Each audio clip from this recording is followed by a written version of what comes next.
you would see this as a good episode because you know where things are going. They mentioned Henry, which is an important character. We met him at the end, correct? Yes, Henry and his brother Sam are the two individuals that they showed up. So Henry's That's one not with his the gun. child? No, it's his brother. Okay. Henry's one with the gun. Sam's the one that went like this over Joel. So as a video gamer, you're like, We're getting to the good stuff. We know where this is going, and it's not going to be good. Oh dear. So Okay. brace yourself for that one. I mean, there's a lot of loss in this show, but I think they do a good job of providing a lot of hope in that world as well. What did you think of the people that they ran into? So at first, I thought the way that they did this was very clever, because at first I was like, "Oh, this is just a band of, thugs, like just bad people out there." Just, I was, that's how it seemed. It was like, who are these people? Like, why would you just attack this random car? So at first, I kind of thought it was just going to be one of those situations of like, it's just like an anonymous group of like bad people that are just there to, sort of, serve as just sort of a barrier to where they're trying to go. Like, okay, now they don't have the truck and, they lost some stuff. That's kind of what I thought was going to happen at first. Yeah. Now, when Ellie shot that guy and then he started like begging and talking about his mom, I was like... Very uncomfortable. He's literally pleading out for his mom. Like, that was dark. That was very dark. It was also very tough because I know exactly what Joel was thinking, which is that, like, if we let him live, like, we're done. Like, they're going to come and get us. He's not going to be quiet about it. How do you even know he's telling the truth? You don't know. Yeah, he could be really lying about his mom. He could be lying about trading. He could be lying about all of it. Yeah. So at that point, I was like, oh, no. And then when we meet...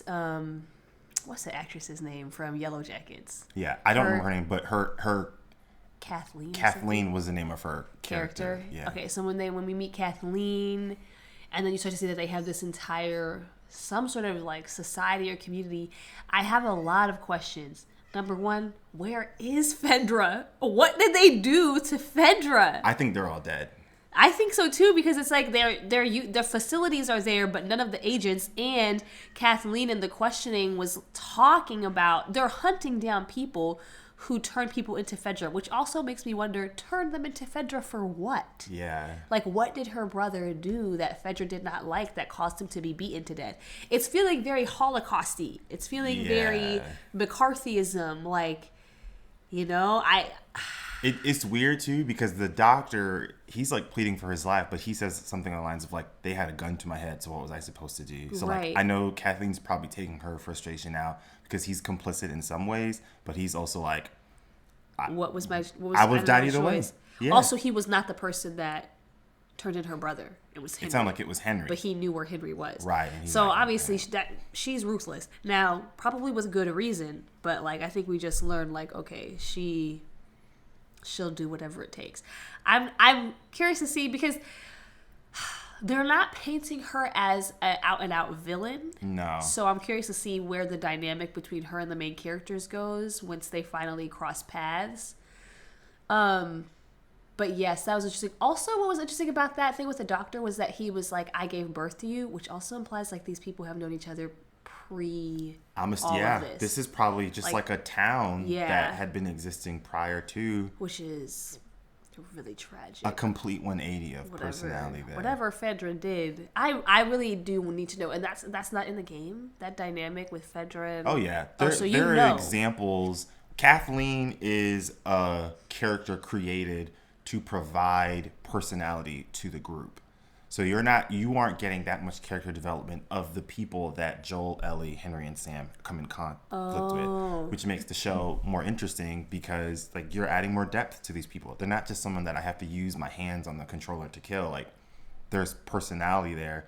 I don't even know the conflict between Henry and Kathleen. So in the show, the conflict between Henry and this group of people is not explained. In the game. Henry and his brother are clearly trying to get away, but you don't necessarily know the specific reasons. He says that he's with the group, and they're supposed to meet up at a specific point. And so if Joel and Ellie are trying to get there, let's work together, essentially. Okay.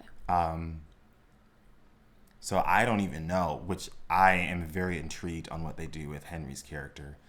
But that group is definitely like a pendulum swing of what happens with like an oppressive regime, oppressive government in some ways. I did find it interesting that a lot of their, like, you know, they would like spray paint things on their trucks. Like one of them was like "We the People." The episode preview for next week in episode 5, Kathleen says something like, essentially implying that like they have freedom now, right? She says something on those lines, which kind of gives the idea of like they liberated themselves from like this tyrannical government. That definitely seems to be like a theme throughout the show, subtly so far, of the structures that governments fail to uphold in a healthy way and a way that protects people is magnified when you place a variable in there like an apocalypse, because now a government that was already not working completely on the behalf of people, that's only going to escalate even worse when an apocalypse comes into play, because you see them consistently make like horrific decisions. In episode 1, the soldier is being told to gun down Joel, and he's even shocked over the radio, like, are you serious? Then the couple of episodes afterwards, you get these flashbacks of some of the things that they did. Like in Bill's town, they were pretty much like, we're just going to kill these people, because it kind of sounded like we just didn't know what to do with them. They're better dead than them turning, essentially. Yeah. It also makes me think it's like, I need to know a bit more about Fedra. I need a little bit more context about them and who makes the decisions, like who, because it's like the things that they do are horrific, but also in such an extreme situation, I sort of understand. Even like the thing with in Bill's town, awful, absolutely terrible. I also don't have a good alternative. I have no alternative. If you're out of space, like they're out of space in the quarantine zones, anybody left out of the quarantine, like realistically, what is going to happen to them? Yeah, they turn, and that makes everyone else like more at risk, and they're still dead either way. Yeah. So it's like I don't know. It's not. I'm not condoning it. I just really don't know what the alternative is, and even like all of these very strict rules that they're enforcing, I don't really know what is. I don't know how else you would maintain people's safety without going to those extremes in a world where things are that bad, where resources are that slim, and there's nothing coming. Like it doesn't even seem like they really have a plan or the infrastructure to try to plan how to rebuild things. Like society is just collapsing around them. Yeah. And so the resources are very slim.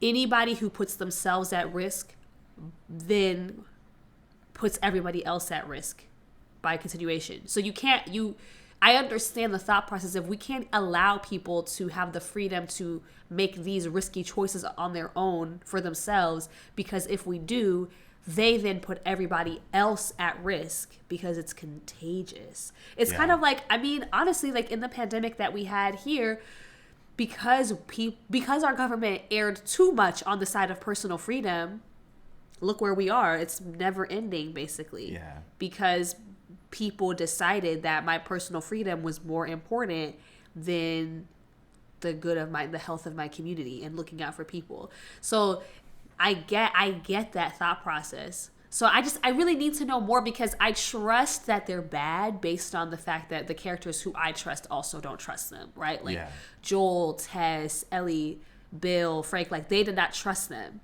And so I understand that they are probably not good. I think I just need to know a little bit more about who runs them, who makes their choices, how all of that. I need a bit more context. What I think is interesting that we don't always think about, they placed the universe of The Last of Us in connection to like our real world. So in that first episode, when Sarah is in class, there's a picture of George Bush. Right. That's on, it's on the wall behind the teacher, they're, whatever. And when you kind of think about that, that's when like post 9/11, you're getting the Patriot Act.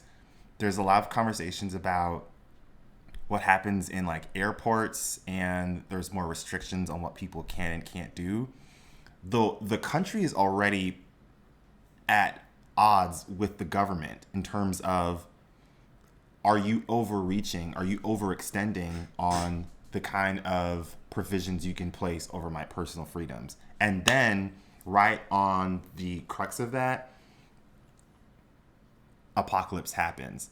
So now the trajectory that the country was already going to go on with government sort of overreaching is extending like exponentially now, because an apocalypse comes in and they're like, well, how else are we going to sort of maintain some structure? Them going to that extreme makes a lot of sense to me in terms of not agreeing with their actions, but I can understand going from the Patriot Act to this, with the apocalypse being like the variable that sort of sparks it off. Oh yeah, I could see America going down that route for sure. Yeah, I can too. I just need to know more. I just really need to know a bit more, because like, I guess what I want to know is, what exactly do people who are fighting against Fedra, what exactly is it that they want? What's their alternative? Right. Do they want more of a democracy? Is that, I kind of need more context on that. Like, even the Fireflies, when they were talking about, whatever they said, that we fight for, whatever I can't remember. But, well, she did say democracy. Oh, okay. Okay, so I mean, like, maybe that adds a bit more context, but same thing with, like, this other group of people, like, what they had going on did not look like a democracy. No. This man was calling the shots. Kathleen looked like she was in charge. And then the actor who's the soldier, who I will say, he is the voice actor for Joel's brother, Tommy, in the video games. Oh, wow. Yeah, so they brought him back. They're like, in the show, we can't do it because we made Pedro Pascal play him, yeah. so he can't be his brother. I heard his voice and I was like, hold up. Where do I know that voice from? And then I saw people talking about it and I realized. Okay. Yeah. But yeah, like, what exactly were they fighting for? I'm curious to know. Because if it is, if what happened, what it sounds like they could be implying is that there was some sort of violent uprising or violent rebellion, and maybe what people were being turned in for was being a part of this uprising, whatever organizing was happening to prepare for this thing. I don't know, maybe. But if what happened is that there was a violent uprising and they just took out Fedra and we were like, we are done with y'all, we want our freedom back, I am curious to know what exactly they wanted and if they got it.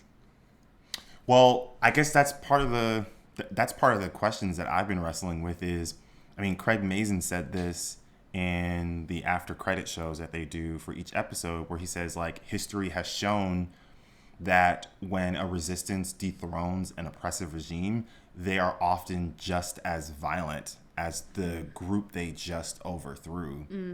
And you sort of see that here, where when Kathleen makes a call that, like, Henry is the problem for what they're all experiencing, they start going from door to door, busting down people's houses. They're breaking in. They're doing searches and, seizures, essentially, where people are not, they're not giving them the right to do it. How are you justifying that you're any different from Fredra?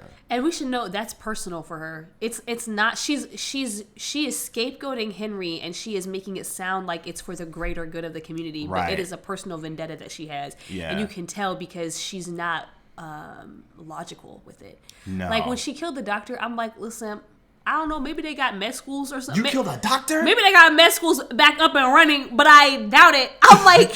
That's the most important person in a zombie apocalypse. I just feel like, down. Wouldn't we be running out of doctors? Right. Wouldn't she? I was like, there's no more med schools.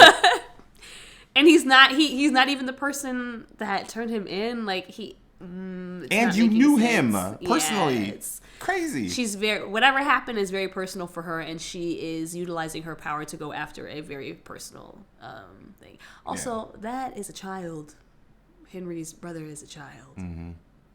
What is she gonna do with Sam? She's going to kill him. But that's, I guess. But we got rid of Fedra. See, this is where it's hard to not think about, like, how Fedra and the way that Kathleen and her group reacted in conflict with each other versus, like, our real world. The first thing I thought of was, like, January 6th. Oh. Like, whatever version of America that the Capitol rioters thought that they were fighting for, as someone who was observing, in no way could you actually think that those people at January 6th were going to do a better job at governing than the people in Congress back in 2020. Like, what are we? Let's think about this here, guys. Like, well, the problem is, people define tyranny through their own personal bias. yeah. So, I mean, the January 6th rioters are like this tyrannical government that's giving gay people rights and letting them teach about racism. Like, that's tyranny to them. Mm-hmm. They're like, you're forcing me to know information that I don't want to know. It's true information, but I don't want to know it, and I don't want my kids to know it either. So I guess to them, better would be essentially more tyrannical, but they wouldn't call it that. Better would be cracking down on all of that. Yeah. What we don't know is through what lens were Kathleen and her crew viewing the tyranny of Fedra. Right. And what is it that they wanted to... Because remember, Bill didn't call Fedra communists or socialists. Nazis. He called them Nazis, which is very intentional because that's not an ultra left-leaning, that's not that language you would give to describe a government that's run by people leaning to the left. That's a very like ultra right description of the government. People might. I mean, it'd be stupid. I don't know. Well, because I mean, people might, because they're, when you talk about Nazis, it's not necessarily like putting it on a spectrum of left to right. They're just extremists. And Gotcha. So sometimes when people are saying Nazis, they just, if you're doing something that people feel is immoral and extreme, mm-hmm. sometimes that's the term that they use. Yeah, that's true. He might. But I mean, the issues that they're facing are not issues of left versus right. It's not like, like they're not in a world where we're dealing with identity politics and, fiscal conservatism. Most things are just more universal now. Yeah, it's really just, I guess, personal freedoms, I guess. But we don't know. That's the problem, is that we don't know. I need more information. Yeah, I don't think we'll get it. Oh. I don't think we're going to get that much where Fedra is fully fleshed out. I think the point is to show them how people would react to a government. So I don't think the focus is more so on the government. The focus is more so on people and how they would respond, And I do kind of think about, like, I wonder how, like, depending on your political views, your social identities, your racial background, like, how are you processing the governmental aspects of this show? Because, like, I do think about, like, depending on how you view government will in some ways influence how you understand their actions to some degree. Because, the first thing we thought about was, like, what is the collective good? That's the first thing that I'm going to think about. What is going to do the best for everyone, if not most of everyone?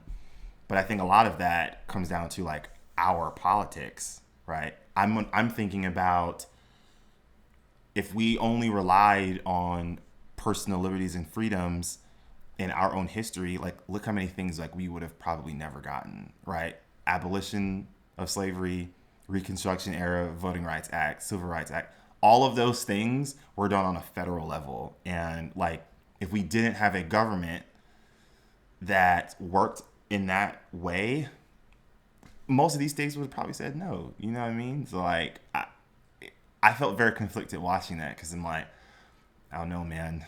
If we left it up to people in that world, would everyone choose the safest course, the most responsible course?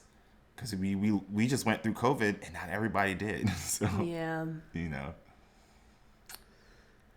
I think where it gets weird is the violence with which they enforce it. Fedra is dark. That's what makes it so,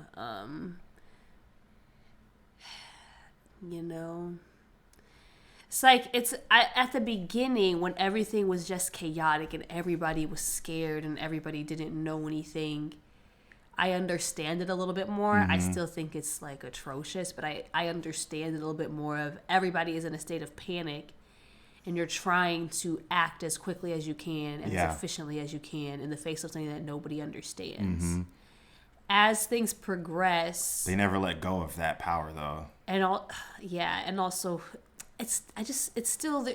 there's a who question for me, and maybe we won't get an answer, but it feels kind of important if you're going to try to make this story, not all of it, but a good portion of it about how people are responding to this government. I do think it's important that we understand it a bit more and its structures and its hierarchies.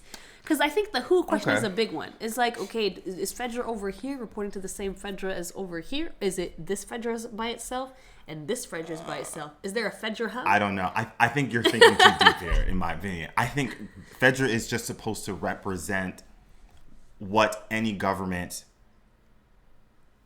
would become.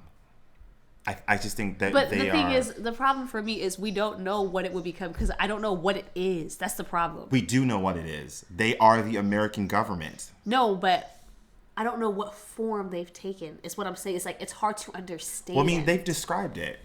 They've used very specific language. When Marlene says fighting for democracy, when Bill calls them Nazis, when we see people dethroning them, to me that feels like they've painted like a pretty well picture on what people are up against. So then I think I need to know more about what they want and what the alternative looks like for them is what I would need to understand a bit more. Yeah, well, I guess that's part of the question that I had was versus if whether it's in their world or ours, what is it begs me to reflect on the question of what is the best relationship that citizens and government can have so that everything works cohesively. Because I think right now we are seeing the extremes of both and the harm that happens from both. Yeah. Because for me, even thinking about, like I was saying earlier with the pandemic, I mean, I was fully on the side of like, yes, force everybody to wear a mask and yes, force everybody to get the vaccine. I was very much like, everybody must do it. Okay? I was like, I don't want to live in this reality forever. But on the flip side, I do think a big part of that in exchange for that level of obedience and loyalty, you have to have a lot of transparency. A lot of transparency. And you build trust through transparency. Yeah. When people know that you're going to tell them what's going on and tell them the truth, then they will trust you, and then you can rely more on that level of loyalty to the things that you say and buy-in. Yeah. And I think in both situations, both in The Last of Us with Fedra and in our case with our actual government in the pandemic in like 2020, that's what was lacking. There was a lack of transparency, and so it built in distrust. Yeah. And so then in the case of Fedra, they were like, well, then we have to go to extremes. And in the case of our government, they were like, well, whatever, do whatever you want. After a while, like all Biden talks about was getting vaccinated, and then at some point he just kind of stopped. He just because all the people who were going to get vaccinated, we maxed vaccinated. out. We capped at what, like maybe 70%. So there's no more we could do. But I think that's it. I think if more, and maybe I'm thinking this is a pipe dream, but I would believe if more people had trust in our government, that number of fully vaccinated would have been higher. Yeah. And it's also something that the trust has to exist before the crisis. Right. And then you have to continue to have that trust. And already things were so, just so divisive, that it was kind of like they were starting at like a net negative. Yeah. And then I do think that there were still things that could have been done. Like I think at the beginning, I mean, I know that we didn't know a lot, but I think maybe people would have been, things could have probably been prevented if they'd been a bit more honest with, or maybe, I don't think they were dishonest. I just don't think that they were doing enough to get the message out in the right way.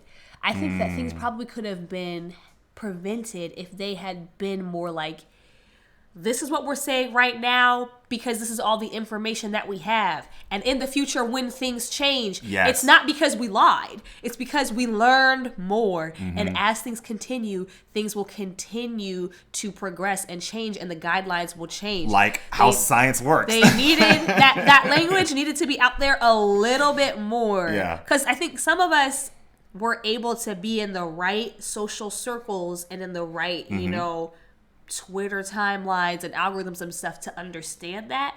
So when we went from like, don't wear a mask, because remember they were like, don't wear masks for like at least the first 2 months. They're like, you wear a mask, bad. Hospitals need the mask.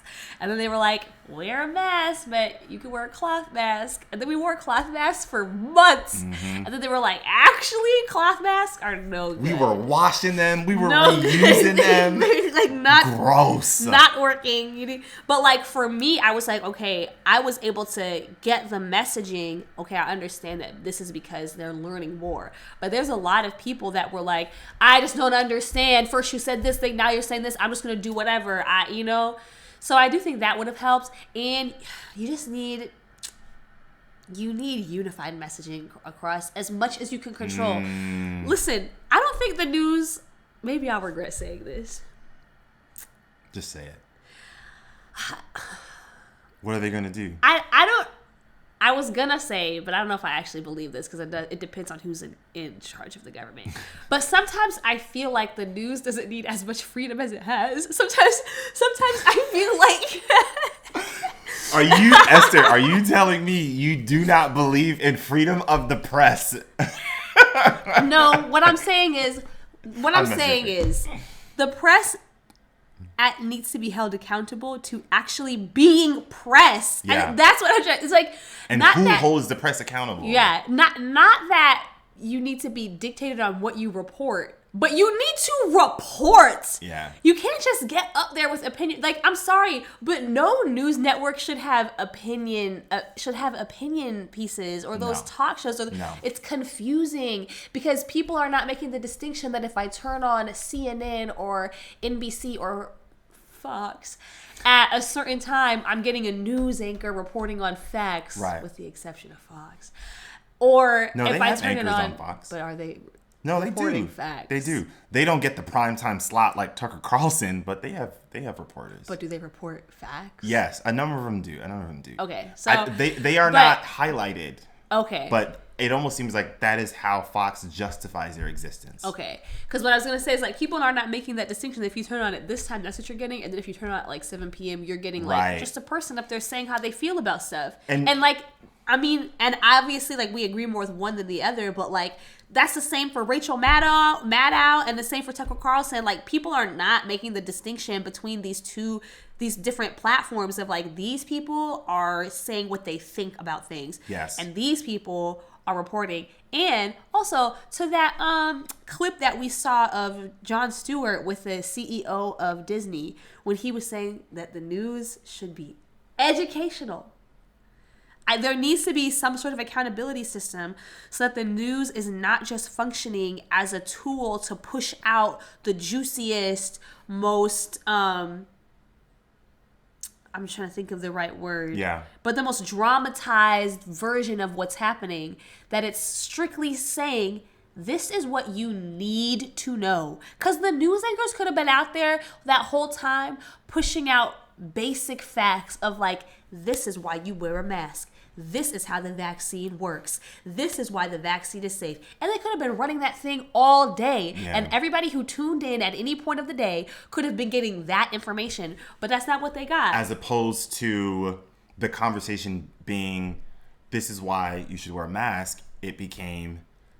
These people don't want to wear masks. Yeah, it These became people about are fighting personal at the board meetings. It became These about... people are protesting outside schools. We don't need to know. No, that's not what we need. We need information. Yeah. Not stories. Sometimes you need information. That I think is like another part. Another part that I think is important, that like we don't always think about the evolution of news as technology advanced, because like 50, 60 years ago, it was just Walter Cronkite for the most part. Everyone tuned in to listen to him, and at that certain time, they're watching him. They want to see what he's going to say because he had gained their trust. If I'm remembering my history correctly, he's one that sort of broke the story about Nixon. I also think did he play a role with the Vietnam War?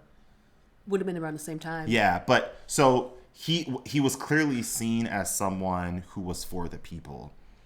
You don't really have that anymore because it is the news media feels consumed by opinion, and that's the market, because now you have these very privatized media outlets that have to exist, and they exist by ratings, and the only way you get ratings is that you have to give the breaking news or top story of the evening, which, I mean, Jon Stewart has kind of sort of pointed at that.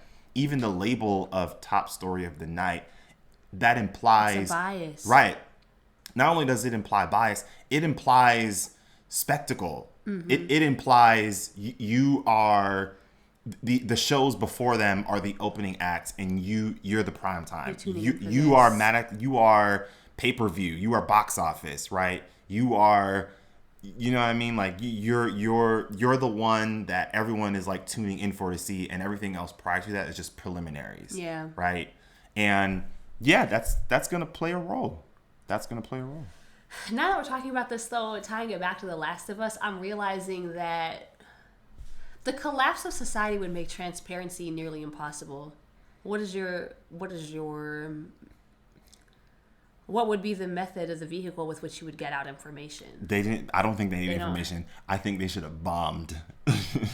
They should have just bombed. What was the country? You think they should have bombed Jakarta? That's right. They needed to have bombed Jakarta, in my opinion. There is no cure. It is either you bomb it to prevent it from spreading, or you just tell everyone we're all going to die. There isn't really a medium in between the two, in my opinion. I know that's like super dark, but there was no cure. And that doctor, I'm going to trust her because she clearly seemed like she knew what she was talking about. And I mean, we kind of saw the ramifications when they chose not to do it on time. I can't say that I think they should have done it. I think this is getting into that that ethical or philosophical question of like, if you have to kill 3 people to save the lives of 20, do you do it? And I am always like, I just don't know. I don't know that I don't know for sure that I believe that the value of life is determined by like the quantity of it. I don't know if I fully agree with that. Especially in this case where, I mean, the origin, it doesn't seem as though it was manufactured maliciously. No, it definitely was not. And you don't know for sure that it's isolated there. You don't know you could bomb this whole place and kill millions of people, and then you find out a couple of weeks later, oh no, something showed up in Kansas City, you know? Because what if a family went and visited and they already flew back? It could be that, or even just the fact that like it's starting in this factory where goods are shipped globally. Nothing is, you can't isolate anything anymore. That's true. That's why placing blame in real pandemics, in fictional ones, it kind of doesn't make sense because you really cannot pinpoint where things come from, where they start, just because everything is so globalized now. So I don't know that they should have done that. I just I don't know. I think this is one of those situations where everything just kind of goes to hell and there's really no good options. What do you do? There's just nothing. Yeah. So we're coming to the end, but I did have a few thoughts and ideas that I really wanted to throw by you that's related to The Last of Us show in general. First and foremost, whatever Pedro Pascal is paying his agent, I think he needs to pay them a lot more. Because look at the run that he's been on in the last 9 to 10 years. He's hit like 3 different franchises at least. So, Game of Thrones. Yes. Then he went to Narcos. Oh, he did Narcos. I forgot. Yeah. The good Narcos. The one that people like. Yeah. Massive hits. And he became a fan favorite in Game of Thrones very quickly. Very quickly. Very quickly. And I had never heard of him before Game of Thrones. I don't know if he was I think doing his something. face looked familiar, but I didn't like know him. You know what I mean? Yeah, he wasn't familiar. I was like, new person. Completely new. Fell in love with him. After Narcos, he was in a couple of other things, but then like his next big hit, I would say, obviously Mandalorian. Yeah. To this day, it is still like the most streamed show on Netflix, and I actually don't even think it's On Disney particularly Plus? on the most streamed show on Disney Plus, and I don't think it's even particularly close. Like The Mandalorian is the most streamed show on Disney Plus. yeah, It's Baby Yoda. I mean, I power think of Baby it's Yoda. also they did a really good job at building the lore of Mandalorians Yeah. as we're seeing over the next couple of years. And then, we got a few cameos I thought was pretty cool, like the Luke Skywalker one. That was Yeah. iconic. And we're getting Ahsoka. They're building out a Star Wars universe. I think people are loving it.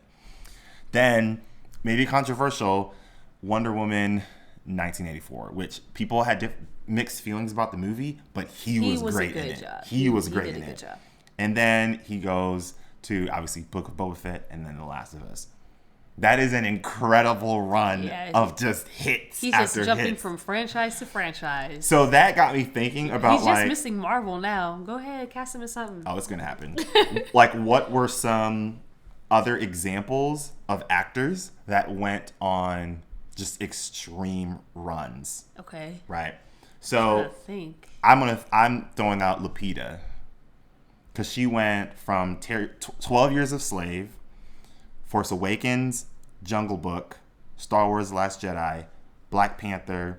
She was in a couple of other things, but then she was in Us, and then Rise of Skywalker, Wakanda Forever, and then forgetting she's in in Star 2024 she's going to be in the next A Quiet Place. Okay, Lupita. That is an incredible run. Yeah, that's good. I forget she was in Star Wars because I was so mad when I was like, oh yeah, a black woman in Star Wars, and she was an alien. That is true. Yeah. I'm still waiting. For a black woman in Star Wars. They're making me mad now. Yeah. So some other people, Harrison Ford. Okay, I mean, yeah, because his entire career because he did Bruh. what he did the robots, the robot people. What is it called? Blade Runner? Yes, Blade Runner. Yeah. So Strikes Back, Raiders of the Lost Ark, and then he Blade Runner. because he was Indiana Jones. Yes. Yeah. there we go. So I'm gonna see if I can find some other people. This one maybe not be as high, but still pretty impressive. Jake Gyllenhaal from 2012 to 2015.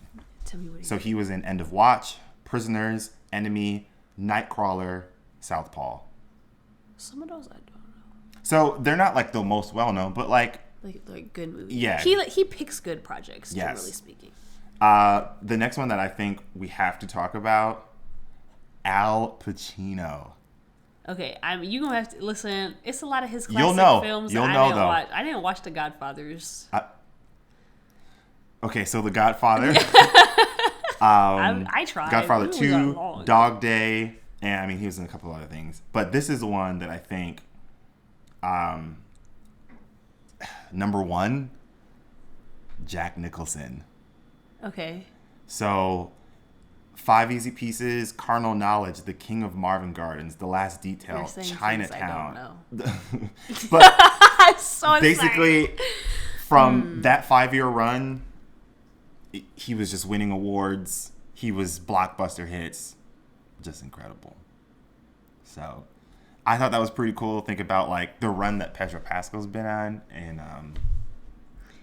it's not that uncommon for actors. I think we'll say the same thing pretty soon for Zendaya. I think Zendaya is going to get casted in everything. Oh, Zendaya, I would say Jonathan Majors. He's on a run right now. Daniel Kaluuya. Oh, you're right, because he's been on a run. Yeah, I think we're going to say the same for them pretty soon. I'm trying to think of some other ladies who have been getting a lot of... Oh, you know who else will say that for us? Timothy Chalamet. That's what I was going to say. Timothy Chalamet has been on a run. Listen, if you put Timothy Chalamet in a movie, I will be seated in that theater. No questions asked. He is just so captivating on screen. Oh, yeah. I don't know what it is. He was already film bro famous, and then he got Call into Me by Your Name. Yeah, he got into that, and now he's in Dune. oh, he's going to be a box It's crazy office because hit. he's well known already, and he hasn't done a huge franchise No. until Dune. Imagine what he'll be It's after gonna this be, franchise. It's gonna be nuts when Dune finally blows up. Because I don't feel like Dune's blowing up yet. I feel like it's one of those things that you need the second movie to come in. People need to get. It needs to catch more traction. Yeah. But yeah, he's already really well known before that, and so that's gonna be a big thing. And then he'll just keep getting cast in things. It'll just keep going. So that's the end of this episode. We want to thank you all so much for tuning in. I'm gonna look at this camera now. Okay. If you can think of any other examples of actors that have gone on an amazing run, feel free to leave that in the comment section because we'd love to interact with you there. But with that, thank you all again, and we'll see you next time.